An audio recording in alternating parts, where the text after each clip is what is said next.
반갑습니다. 기초 튼튼 주린이 바로 고스tek이 7강 공부 시작하도록 하겠습니다. 자, 7강 공부는 유보율입니다.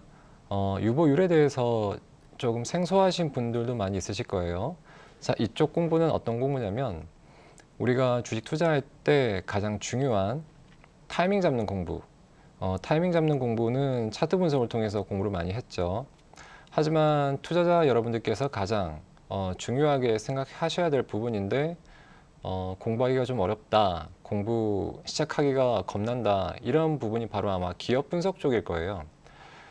공부를 하기 싫으셔도 기업 분석 쪽은 공부를 꼭 한 번씩은 해 두셔야 됩니다.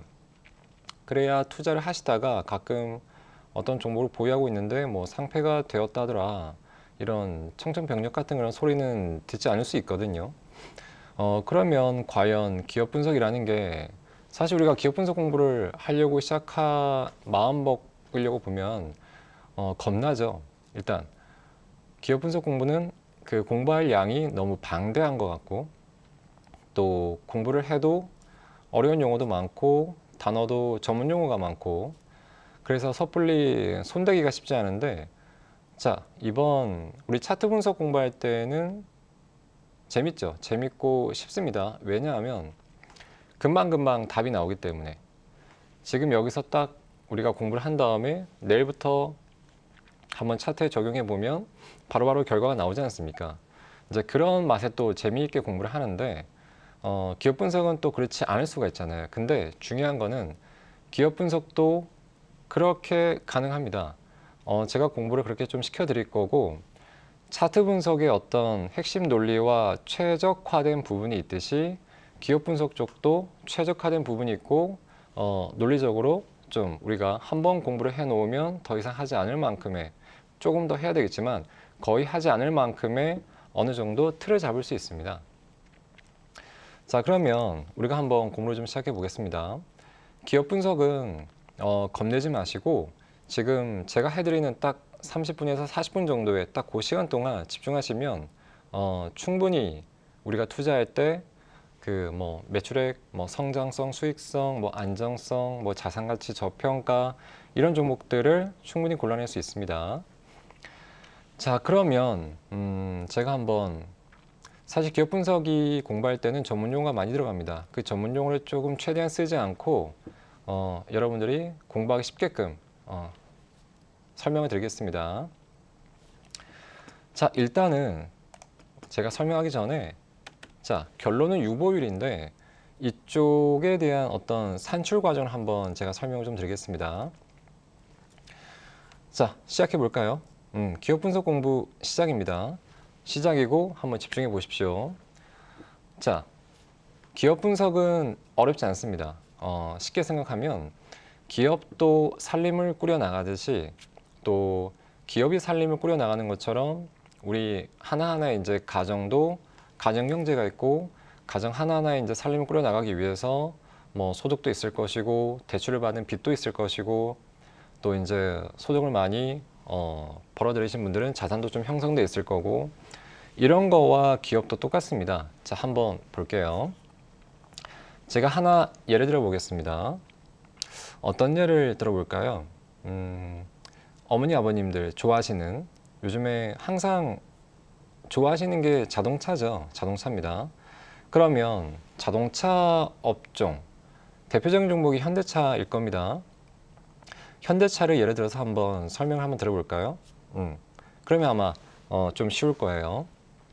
요즘에 현대차에서 최신형 자동차가 이제 승용차 세단 중에서 뭐가 있나요? 아버님들의 뭐 로망이라고 할 수 있는 뭐 제네시스 브랜드를 조금 빼가지고 새로운 브랜드로 런칭을 시켜놨죠, 현대차에서. 승용차 중에서 가장 고급 차종, 또 가장 사고 싶은 차종, 그게 아마 제네시스 중에서도 아마 G90이라는 승용차일 거예요. 그럼 이제 한번 보겠습니다. 그러면 일단 한번 적으면서 한번 해볼게요. 자, 현대차라는 회사에서 제네시스 G90이라는 자동차를 한 대를 팔았습니다. 자, 그러면 한번 적어볼게요. 제네시스 한 대 보통 얼마 정도 합니까? 좀 저렴한 옵션이 많이 들어가지 않은 자동차는 한 8천 정도일 거도 8천 정도 아마 할 거예요. 좀 옵션 좀 넣고 여러 가지 하면 한 1억 4천 5천 정도 하겠죠. 그럼 평균적으로 한 1억 정도 한번 책정해 보겠습니다. 그러면 현대차가 제네시스라는 자동차 한 대를 팔았습니다. 자, 그 한 대 팔았으면 이제 1억이라는 돈을 벌었죠. 자, 그러면 현대차가 1억이라는 매출을 올렸습니다. 자, 그러면 이 1억이라는 매출이, 자, 우리가 공부하기 딱 싫어하시는 여러분들, 회계 계정상, 회계 용어로 어떤 계정으로 잡힐까요? 한번 생각해 보십시오. 이거는 조금씩 생각을 해 보셔야 되고 조금의 암기가 좀 필요한 내용들이거든요. 하지만 한번 쫙 들으면 이제 기업 분석은 끝나지 않을 정도의 연습이 될 거니까 지금 집중하셔야 돼요. 제네시스 한 대 1억에 팔았다. 이게 회계 계정상 매출액으로 잡히죠. 자, 그러면 이제 현대차가 제네시스 한 대를 팔아가지고 1억이라는 매출액이 잡혔습니다. 자, 그러면 잘 보십시오. 현대차가 제네시스 한 대를 만들기 위해서, 이 승용차 한 대를 만들기 위해서 타이어도 만들고 뭐 셰시도 만들고 유리창도 만들고 엔진도 만들고 다 하나요? 보통 그렇지는 않습니다. 완성차 업체이기 때문에 타이어를 가장 잘 만드는 어떤 뭐 한국 타이어, 넥센 타이어, 뭐 금호 타이어 이런 회사에서 타이어를 받아와야 되고 뭐 미쉐린도 있고요. 그 다음에 엔진을 이제 독자 개발하기 전까지는 현대차도 엔진을 이제 수입해다가 썼습니다. 뭐 일본제를 쓰기도 하고 독일제를 쓰기도 하고 그렇게 이제 엔진도 받아와야 되고 그 다음에 뭐 앞창문, 뒤창문, 이제 뭐 옆창문, 그 다음에 이제 여기 안에 들어가는 자동차 안에 들어가는 인테리어 용품들, 뭐 대시보드, 콘솔 박스, 뭐 등등등등등 휠도 받아와야 되고요. 자, 그러면 현대차가 자동차 한 대를 만들기 위해서 어떤 부품들을 막 조달을 합니다. 그러면 그게 보통 뭐라고 하냐면 자동차 한 대를 만들기 위해서 들어가는 이런 부품들 원가라고 하죠. 원가. 뭐 어려운 용어는 없죠. 원가라고 합니다. 그러면 현대차가 제네시스 한 대를 만들기 위해서 원가, 그런 부품들 사오는 과정의 원가 보통 5천만 원 정도로 한번 가정해 보면, 자 보십시오.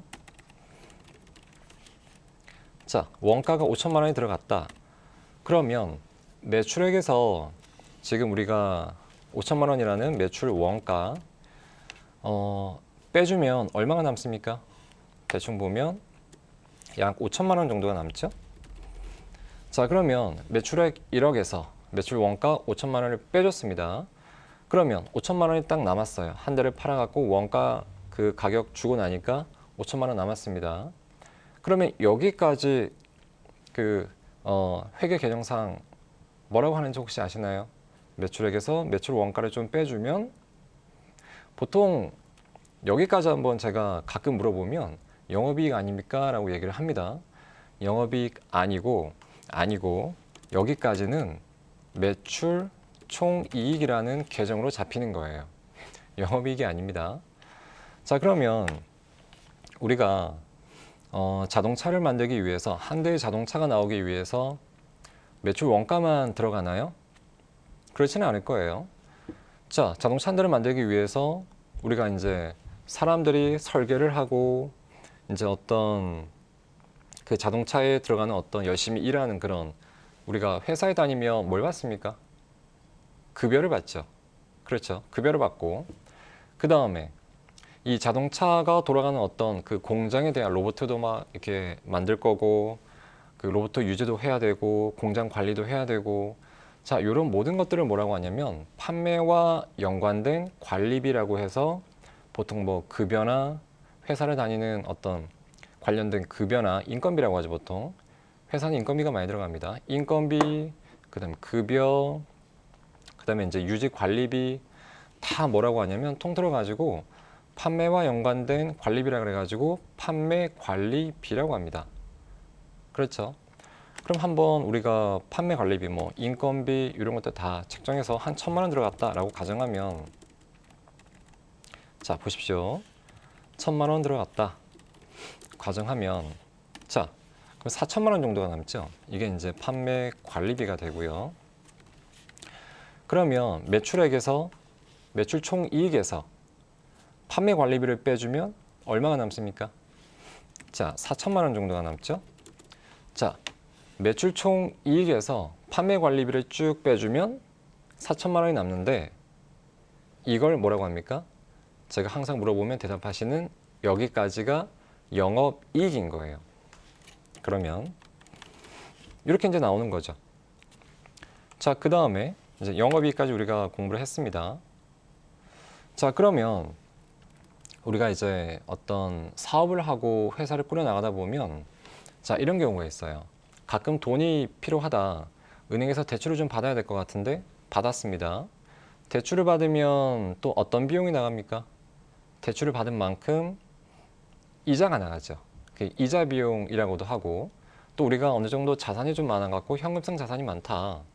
근데 이제 은행 같은 데 예치해 놓으면 그 예치된 기간만큼 또 이자를 받을 수 있고요. 이자 수익이라고도 하고요. 그 다음에 뭐 우리 회사가 부동산이 좀 있다. 노는 부동산을 좀 빌려줄 수도 있지 않습니까? 그러면 빌려주는 만큼 어떤 임대 수익을 거둘 수도 있고 만약에 부동산에 어떤 차입을 하면 차입이나 어떤 이제 임대를 하면 거기에 따른 임대 비용이 나가기도 할 거고 자, 사업하는 과정에서 이제 수출하거나 수입하는 과정에서 어떤 중요한 요인이 있습니까? 생각해 보면 환율 문제가 있죠. 똑같은 자동차 한 대를 팔아도 지금 공식적인 가격은 1,000원인데 지금 환율이 1,100원입니다. 그러면 똑같은 물건을 팔지만 100원을 더 받는 거죠.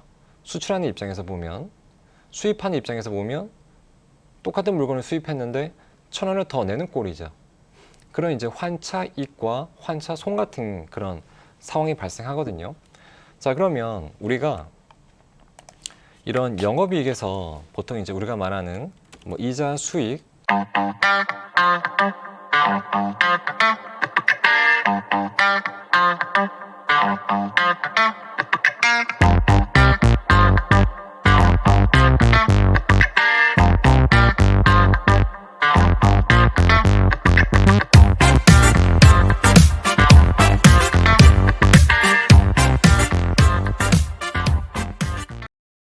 그리고 또 뭐 임대 수익, 대표적인 뭐 환차익 같은 이런 비용이 발생할 수 있어요. 우리가 이제 공부해 보면 어렵나요? 어렵지는 않을 거예요. 순서를 한번 잘 기억해 보시면 됩니다. 자, 이런 것들을 보통 뭐라고 하냐면 영업 외, 그러니까 영업과 크게 관련이 없는 영업의 수익이라고 얘기를 하고요. 그 다음에 자, 요 이자 수익, 임대 수익, 환차익과 반대로 이자 비용이 나갈 수도 있고 임대 비용이 나갈 수도 있고 그다음에 환차 손이 생길 수도 있습니다. 자, 그런 부분은 보통 뭐라고 하냐면 영업 외적인 부분의 비용이라 그래서 영업 외 비용이라고 이제 회계 개정상 잡힙니다. 근데 우리 영업이익에서 영업의 수익과 영업의 비용은 뭐 특별한 어떤 이슈가 있지 않는 이상 크게 영향을 미치지는 않습니다. 그래서 영업의 수익은 더해주고 영업의 비용은 보통 빼주는 게 관행입니다. 관행이 아니라 정확한 거고. 그럼 이제 크게 뭐 100만 원, 그 다음에 영업의 비용도 100만 원 정도였다. 크게 무리가 없죠? 자, 그러면 자 보십시오.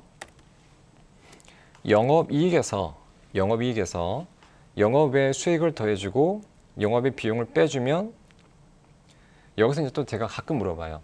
자, 여기까지 다 계산되면 회계 개정상 어떤 용어로 우리가 딱 결산이 나올까요? 딱 이제 물어보면 대부분 당기 순이익이죠. 이렇게 얘기를 합니다. 근데 정확하게 말하면 틀렸습니다. 왜냐하면 4천만 원 현재 영업이익에서 영업의 수익과 영업의 비용을 빼주면 우리가 회사를 운영하면서 하나 안 낸 게 있죠. 그게 뭐냐면 가장 조금 내기 싫은 어떤 세금.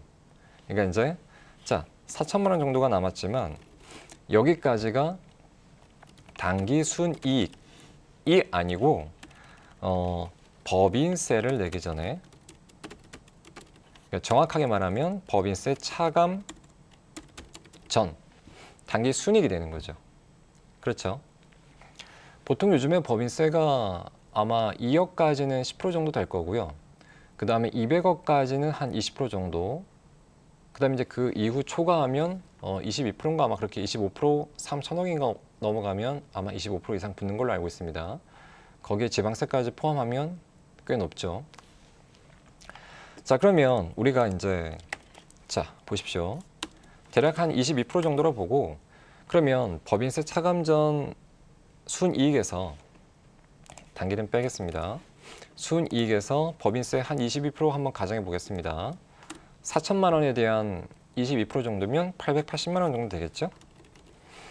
자, 그러면 법인세까지 냈습니다. 그러면 얼마가 남나요? 3,120만 원이 남나요? 자, 요게 뭐냐면 우리가 그토록 알고 싶었던 단기 순이익이라고 하는 거죠. 자, 보면은 자, 보십시오.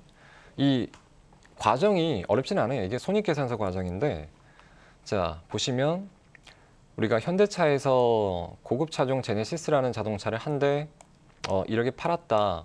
원가를 빼주고, 그 다음에 이제 빼준 그 가격에서 급여나 어떤 유지 관리비 내고 1,000만 원 정도 판매 관리비 내고, 그 다음에 영업이익이 나오는데, 그 영업이익에서 우리가 이제 뭐 이자 수익, 이자 비용, 임대 수익, 임대 비용, 그 다음에 환차익, 환차 손들을 이제 빼주고 더해주고 빼주고 나면 이제 법인세를 내기 전에 순이익이 나오는데, 그 법인세까지 내주면 그 다음에 진짜 우리가 제네시스 한 대를 딱 팔아서 남은 알짜배기 내 돈이 되는 거죠. 우리 회사 돈이 되는 거죠. 1억 한 대 팔아가지고 단기 순이익이 약 3,120만 원입니다. 자, 여기가 끝일까요? 여기까지가 우리가 순서대로 쭉 보면 단기 순이익이라는 그런 과정이 나오는 과정인데, 자, 보십시오. 회사가 단기 순이익 잘 냈다고 해서 여기서 끝내나요? 그렇지는 않습니다. 자, 그러면 여기 한번 잘 보십시오. 3,120만 원에서 자, 뭔가 현대차가 해외 공장을 추진하고 있다. 또 해외 법인을 추진하고 있다. 해외 뭐 브라질 뭐 저기 동남아 쪽 또 다른 어떤 그 생산 거점을 마련해서 조금 더 해외 쪽으로 진출하기 위해서 뭐 공장도 짓고 해외 법인도 신설하고 이제 영업과 매출과 관련된 어떤 투자를 합니다.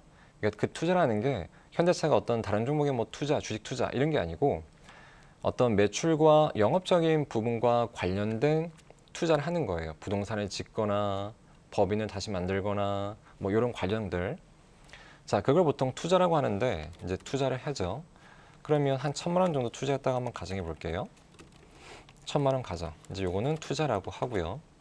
자, 그러면 이것도 빼주고 잘 보십시오. 투자를 했고, 그 다음에 현대차가 대주주가 아니죠. 이제 어떤 주식회사라고 하는 것은 우리 일반적인 소액주주를 포함해서 이제 주요주주도 있고 대주주도 있습니다.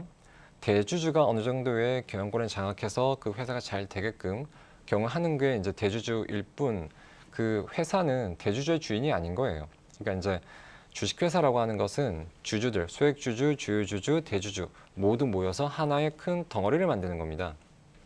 그러면 이제 이 하나의 회사가 돌아가기 위해서 하나의 회사가 돌아가면서 매출을 잘 냈다. 그럼 이제 수익이 좀 났다. 그러면 보통 배당을 하지 않습니까? 무상증자를 할 수도 있고 현금 배당을 할 수도 있습니다. 그러면 우리 회사에 투자해줘서 고맙습니다. 주주분들 덕분에 우리 회사가 잘 사업을 해가지고 이렇게 수익을 잘 냈습니다.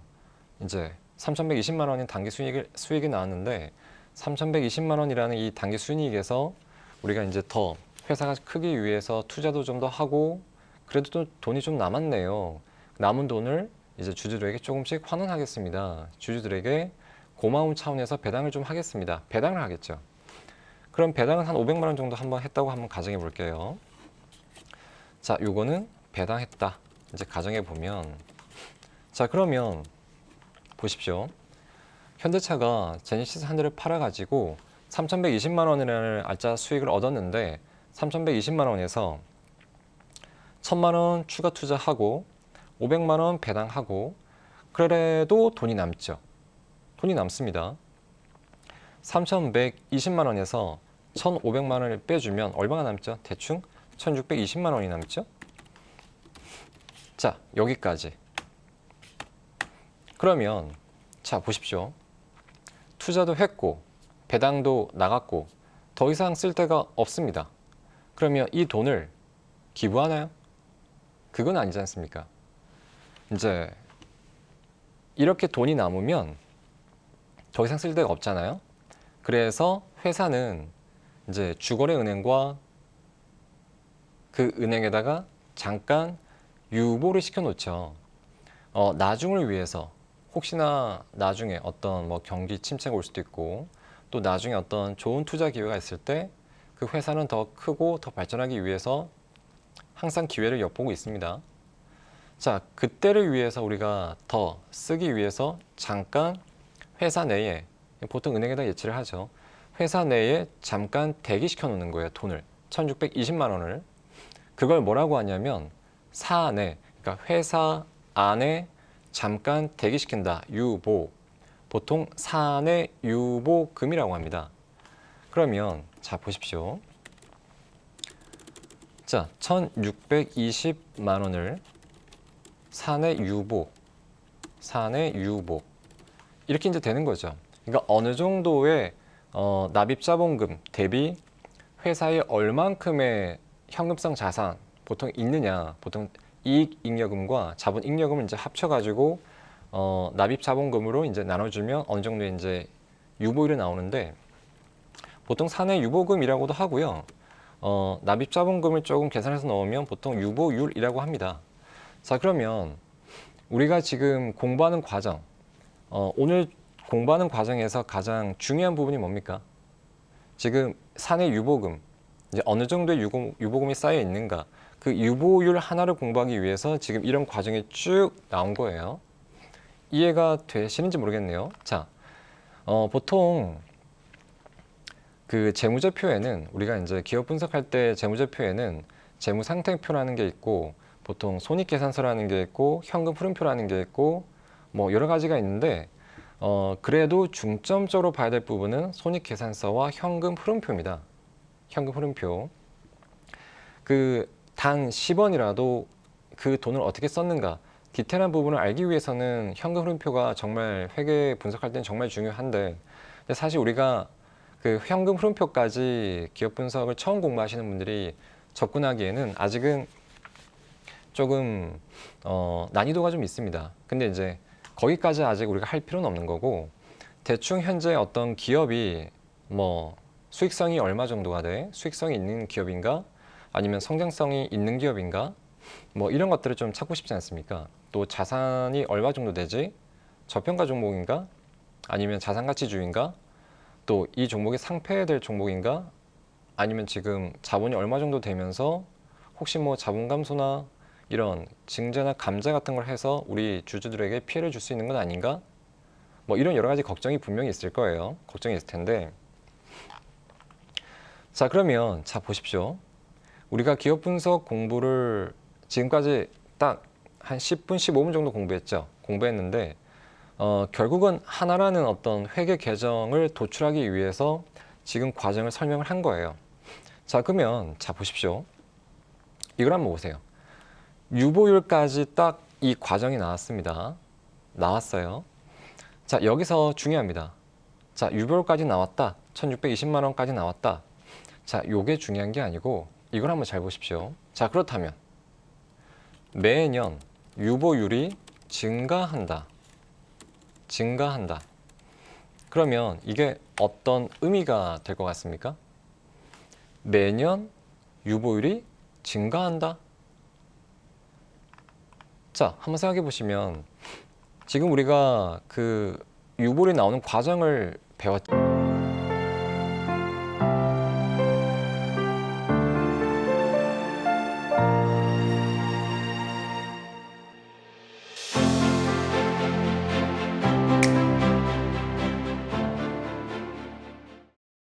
그러면 어떤 뜻이 될까요? 유보율이 증가하기 위해서는 첫 번째는 매출액이 증가해야죠. 그렇죠. 또는 매출 원가가 감소해야죠. 또는 판매 관리비가 줄어야 되겠죠. 그렇죠. 그럼 이제 영업이익이 저절로 나올 것이고, 그 다음에 영업의 수익이 갑자기 늘어나야죠. 또는 영업의 비용이 감소했거나, 맞죠? 그 다음에 또 하나, 법인세가 줄어들었거나, 그렇다면 유보율은 증가합니다. 자, 잘 보십시오. 자, 여기서 이제 제가 조금 살을 붙여드리겠습니다. 매출액이 늘어났다. 혹시 이거는 어떤 뜻인지 한번 생각해 보셨나요? 매출액이 늘어났다. 매출액이 늘어났다. 그냥 장사를 많이 잘했다? 이런 것보다는, 자, 우리가 보통 외국인이나 기관이 어떤 기업을 분석할 때 매출액을 정말 중요시하게 보는데, 그 매출액의 의미는 크게 두 가지가 있습니다. 하나는 옛날에 한번 이걸 한번 생각해 보세요. 롯데가 어떤 껌을 팔 때 껌 시장이 어느 정도의 이제 포화를 이루고 있었습니다. 포화를 이루고 있었는데, 포화를 이루었다는 그 자체는 아무리 열심히 껌을 팔아도 더 이상 그 껌을 사줄 수 있는 수요가 많이 없다는 얘기죠. 근데 갑자기 어떤 그 껌을 씹으면 껌도 씹는 동시에 충치도 예방할 수 있다. 롯데에서 그런 껌을 한번 신상품을 내놨죠. 그러면서 그 껌을 씹지 않던 사람도 껌을 씹게 되고, 그게 곧 새로운 신규 수요를 창출하는 거고요. 곧 신상품이죠.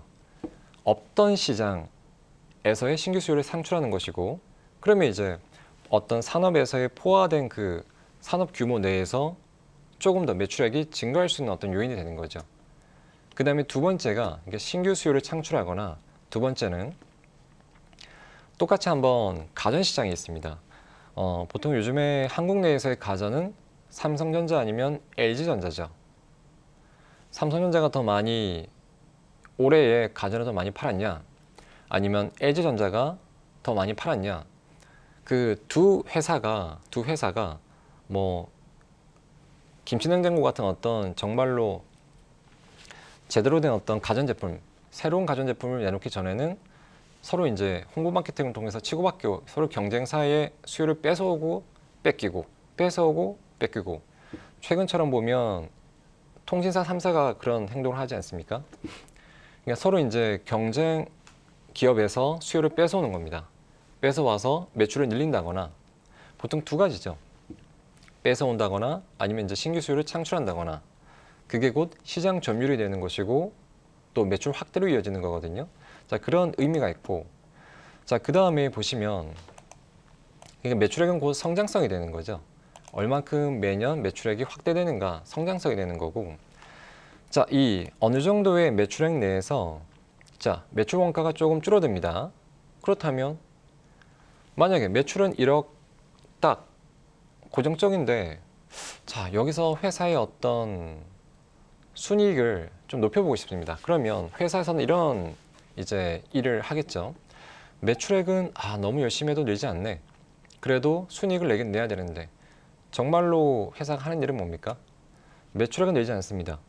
하지만 순이익을 더 많이 확대는 시켜놔야 돼요. 보통 이제 마진이라고 하죠. 그러면 원가를 줄이는 수밖에 없습니다. 원가를 줄입니다.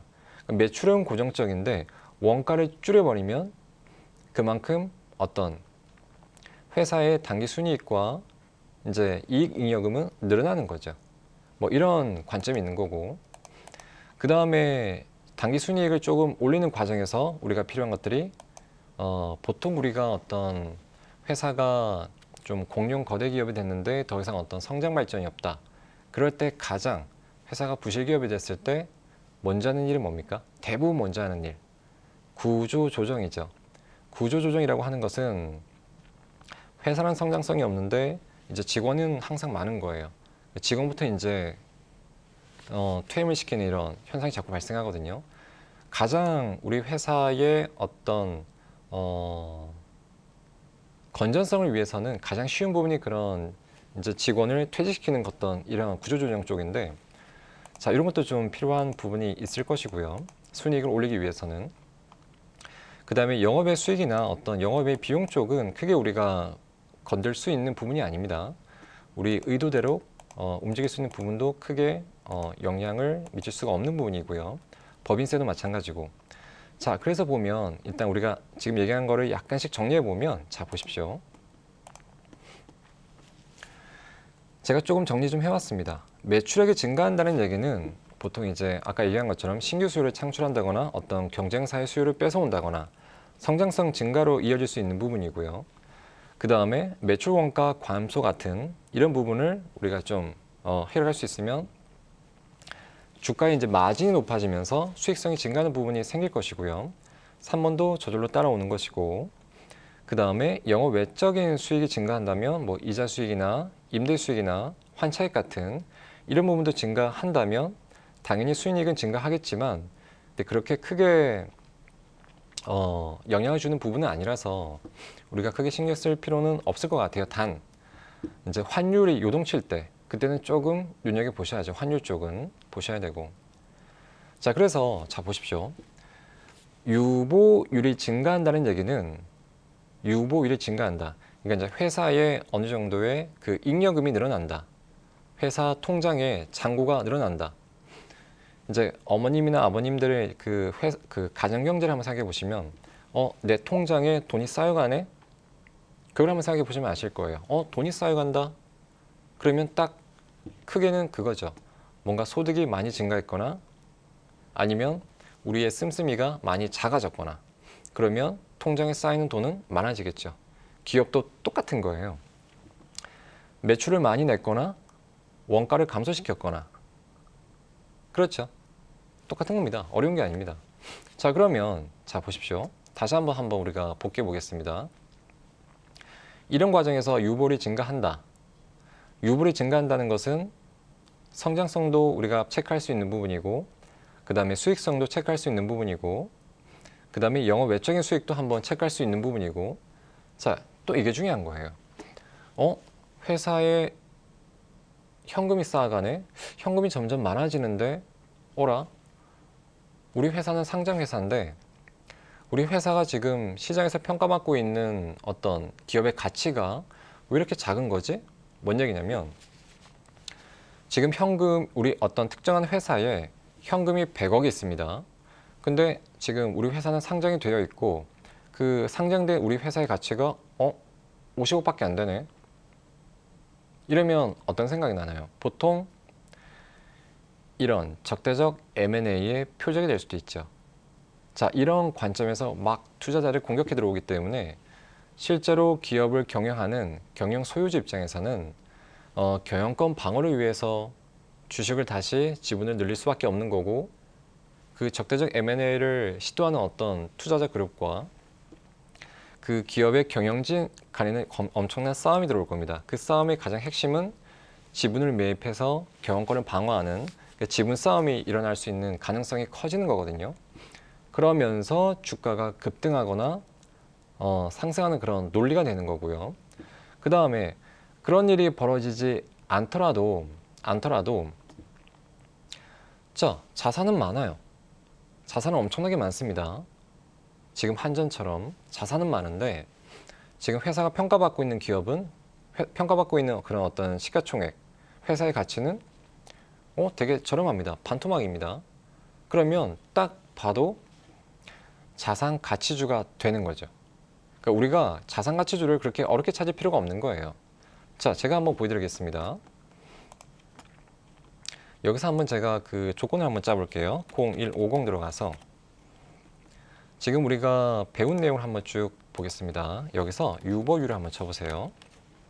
유보율을 쳐보시면 최근 결산 기준, 보통 납입 자본금 대비 어떤 이익 잉여금이나 자본 잉여금을 이제 합쳐서 나눠주면 유보율이 나오는데 그 어느 정도 회사에 자본금이 쌓여 있는가 퍼센테이지를 조금 한번 책정해 보면 보통 우리가 한 300에서 500 정도 300에서 500 정도 그 정도면 정말 많이 자산이 쌓여 있구나 라고 이제 얘기를 하는데, 자 보십시오.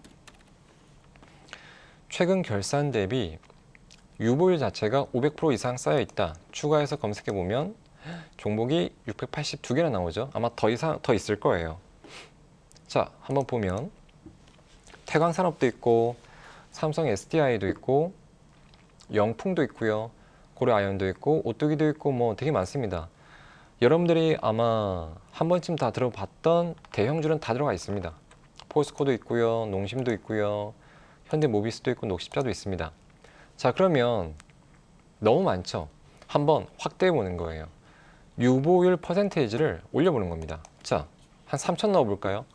3천 정도면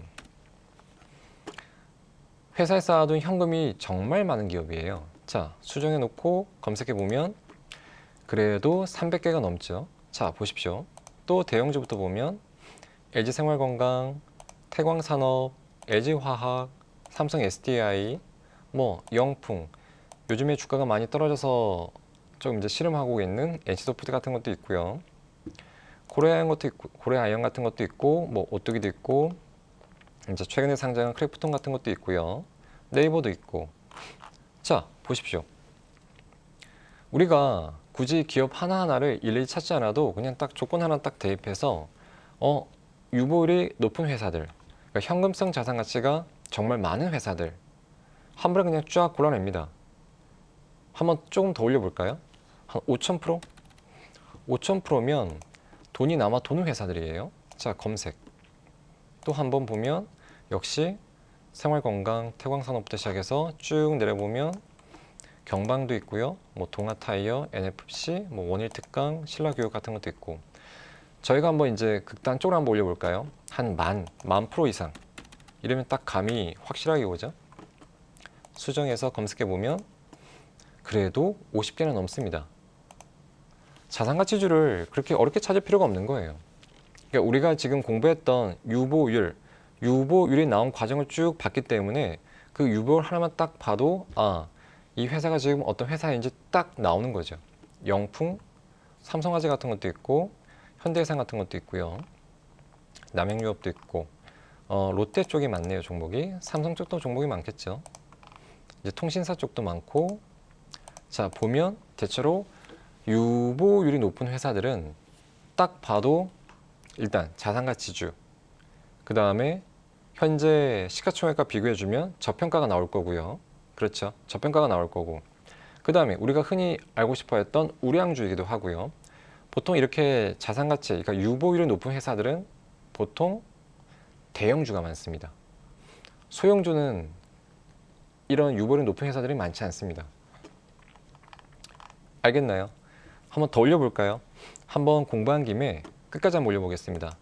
지금 10,000%까지 올려놨는데 그래도 종목이 어마어마하게 나옵니다. 자, 한 3만 한번 넣어보겠습니다. 3만.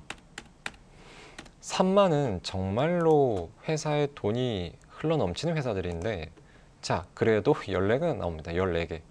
자, 한번 검색해보면, 자, 태광산업, 영풍, NC소프트, 네이버, SK텔레콤, SK, 삼성화재, 넷마블, 롯데제과, 뭐 삼성 종목들이 좀 많고 롯데 종목도 좀 있고 네오이문텍도 있고 코롱티슈진도 있고요.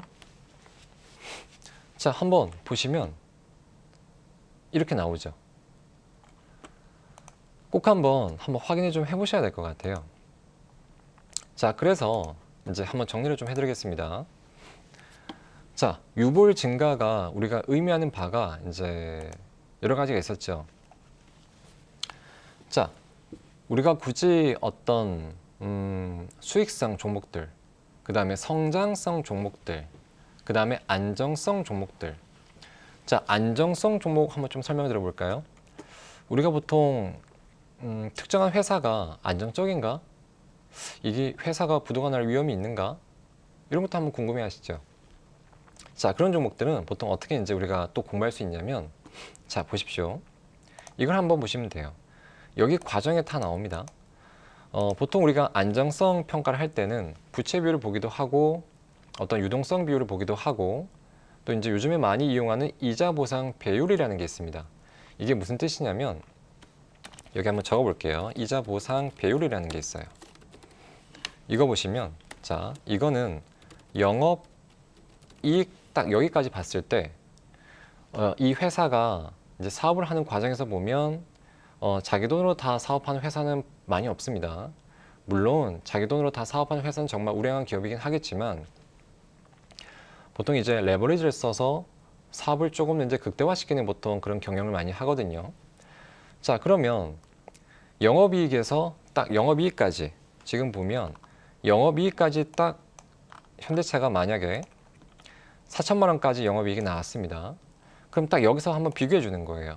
자, 영업이익까지 딱 봤을 때 이 만약에 현대차가 사업을 하면서 뭐 더 사업을 확장하거나 크게 하기 위해서 어떤 은행에서 돈을 빌려왔다.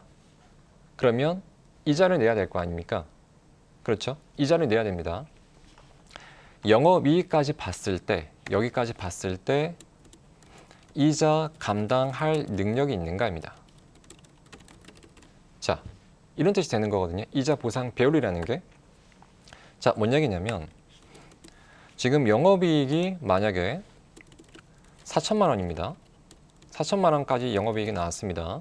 근데 지금 이 상태에서 이자를 내야 될 돈이 4천만 원이에요. 자, 그렇다면 이자 보상 배율이라고 하는 것은 이자 보상 배율은 딱 나눠주면 됩니다. 1이 나오는 거죠. 4천만 원 나누기 4천만 원 하면 1. 자, 그렇다면 영업이익이 4천만 원인데 지금 내야 될 이자가 2천만 원밖에 안 됩니다. 그러면 이자 보상 배율은 얼마가 됩니까? 2가 되겠죠. 자, 그러면 반대로 한번 볼게요. 이게 어느 정도 안정성 평가를 하는 방법인데 4천만 원입니다. 근데 이자가 한 8천만 원 내야 돼요.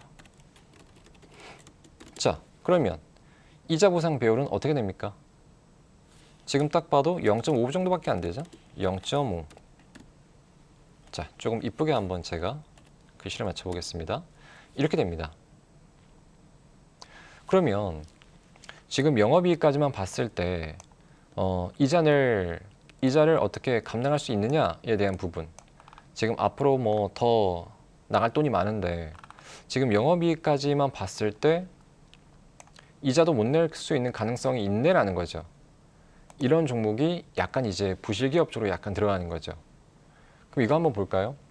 자, 이자 보상 배율이 굉장히 낮은데 회사에 쌓아둔 현금이 없다. 그러니까 유보율이 적다. 사내 유보금이 적다. 이러면 어떻게 될까요? 결국 부도 처리되는 거죠. 영업이익이 4천만 원인데 너무 많은 차입을 해가지고 너무 무리하게 이제 사업을 했다. 근데 이자를 못 내겠다. 신용등급이 떨어지면서 부도 처리가 되면 어떻게 될까요? 지금 헝다 같은 그룹이죠. 그러면 우리가 어떤 이제 이 과정으로 딱 보는 과정에서 이 유보를 나눈 과정 하나로 인해서 어떤 여러 가지 체크를 다 할 수 있는 겁니다. 자, 그러면 잘 보십시오. 여기 이자 보상 배율이라는 게 있습니다. 이자 보상 배율. 여기 조건을 찾을 수 있는데 최근 결산 대비 잘 보세요. 1 미만 한번 넣어 볼게요. 1 미만. 자, 근데 대상은 코스피 200. 코스피 200 종목에서 이자를 감당할 수 있는 능력이 있나 없나 한번 체크해 보겠습니다. 자, 검색 한번 눌러 볼게요. 어떤 결과가 나올까요? 검색. 28개 종목이 나옵니다. 자, 만약에 지금 이자 보상 배율까지만 지금 넣어놨어요. 이게 다 부실기업이라는 얘기는 아닙니다. 여기 안에 부실기업이 다 포함이 돼 있다는 얘기입니다.